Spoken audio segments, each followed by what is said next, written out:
ಮೈದಾನದಲ್ಲಿ ರಂಜಾನ್ ಸಂಭ್ರಮ, ಸೌಹಾರ್ದತೆಗೆ ಸಂದೇಶ.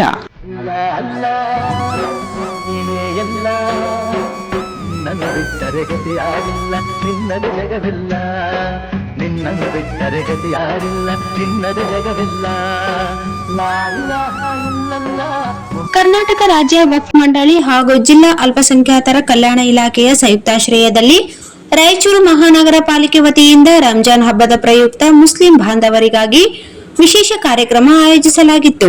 ನಗರದ ಅರಬ್ ಮೊಹಲ್ಲಾದಲ್ಲಿರುವ ಈದ್ಗಾ ಮೈದಾನದಲ್ಲಿ ರಂಜಾನ್ ಹಬ್ಬದ ಅಂಗವಾಗಿ ಬೆಳಗ್ಗೆ ನಡೆದ ಸಾಮೂಹಿಕ ನಮಾಜ್ನಲ್ಲಿ ಸಾವಿರಾರು ಜನರು ಭಾಗವಹಿಸಿ ದೇಶದ ಶಾಂತಿ, ಸೌಹಾರ್ದತೆ ಮತ್ತು ಸಮೃದ್ಧಿಗಾಗಿ ಪ್ರಾರ್ಥನೆ ಸಲ್ಲಿಸಿದರು. ಬಳಿಕ ಪರಸ್ಪರ ಶುಭಾಶಯ ವಿನಿಮಯ ಮಾಡಿಕೊಂಡರು. ಅಪ್ಪಿಕೊಳ್ಳುವ ಮೂಲಕ ಭ್ರಾತೃತ್ವದ ಸಂದೇಶ ಸಾರಲಾಯಿತು. ಕಾರ್ಯಕ್ರಮದಲ್ಲಿ ಮಾತನಾಡಿದ ಧಾರ್ಮಿಕ ಮುಖಂಡರು, ರಂಜಾನ್ ಹಬ್ಬವು ತ್ಯಾಗ, ಸಹನೆ, ದಾನ ಧರ್ಮ ಹಾಗೂ ಮಾನವೀಯ ಮೌಲ್ಯಗಳನ್ನು ಸಾರುವ ಮಹತ್ವದ ಹಬ್ಬವಾಗಿದ್ದು ಸಮಾಜದಲ್ಲಿ ಸೌಹಾರ್ದತೆ ಮತ್ತು ಸಹಬಾಳ್ವೆಯನ್ನು ಬಲಪಡಿಸುತ್ತದೆ ಎಂದು ಹೇಳಿದರು. ನಗರದ ವಿವಿಧ ಭಾಗಗಳಿಂದ ಆಗಮಿಸಿದ ಜನರು ಉತ್ಸಾಹದಿಂದ ಪಾಲ್ಗೊಂಡು ಹಬ್ಬದ ಸಂಭ್ರಮ ಹಂಚಿಕೊಂಡರು. ವಿಶೇಷವಾಗಿ ಯುವಕರು ಹಾಗೂ ಮಹಿಳೆಯರ ಸಕ್ರಿಯ ಭಾಗವಹಿಸುವಿಕೆ ಗಮನ ಸೆಳೆಯಿತು.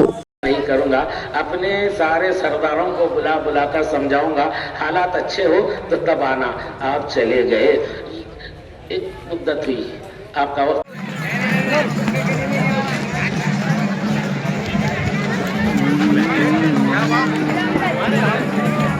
ಕಾರ್ಯಕ್ರಮದ ಅಂಗವಾಗಿ ಮಹಾನಗರ ಪಾಲಿಕೆ ವತಿಯಿಂದ ಕುಡಿಯುವ ನೀರು, ಸ್ವಚ್ಛತೆ ಮತ್ತು ಭದ್ರತಾ ವ್ಯವಸ್ಥೆ ಸೇರಿದಂತೆ ಅಗತ್ಯ ಸೌಲಭ್ಯಗಳನ್ನು ಸಮರ್ಪಕವಾಗಿ ಕಲ್ಪಿಸಲಾಗಿತ್ತು. ಈ ಸಂದರ್ಭದಲ್ಲಿ ಸಚಿವ ಎನ್ಎಸ್ ಬೋಸರಾಜ್, ಸಂಸದ ಜಿ ಕುಮಾರ್ ನಾಯಕ್, ಮಹಾನಗರ ಪಾಲಿಕೆ ಸದಸ್ಯರಾದ ಸಾಜಿದ್ ಸಮೀರ್, ಮೊಹಮ್ಮದ್ ಶಾಲಂ, ಕೆ ಶಾಂತಪ್ಪ, ರುದ್ರಪ್ಪ ಅಂಗಡಿ, ಅಮ್ರೇಗೌಡ ಹಂಚಿನಾಳ್, ಜಿ ಶಿವಮೂರ್ತಿ ಸೇರಿದಂತೆ ಹಲವು ಗಣ್ಯರು ಉಪಸ್ಥಿತರಿದ್ದು ಸಾರ್ವಜನಿಕರಿಗೆ ರಂಜಾನ್ ಹಬ್ಬದ ಶುಭಾಶಯಗಳನ್ನು ತಿಳಿಸಿದರು. वसीयत कर दी, आप इंतकाल कर गए। बेटे से कहा ये काम करना है, तबूदार खां के पास जाकर उसके सरदारों को दीन की दावत देनी है। बेटा आया, तबूदार खां अंदर बुलाकर बोला, सब सरदार मान गए।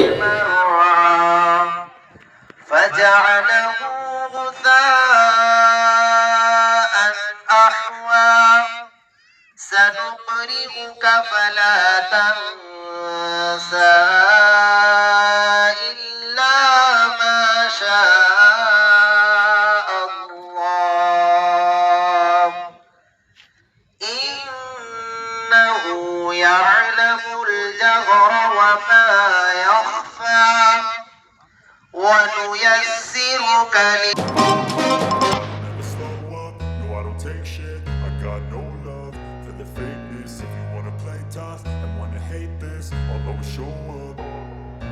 I don't ever slow up, no I don't take shit. I got no love for the fakeness. If you wanna play tough and wanna hate this, I'll always show up and make a statement. I don't ever slow up, no I don't take shit.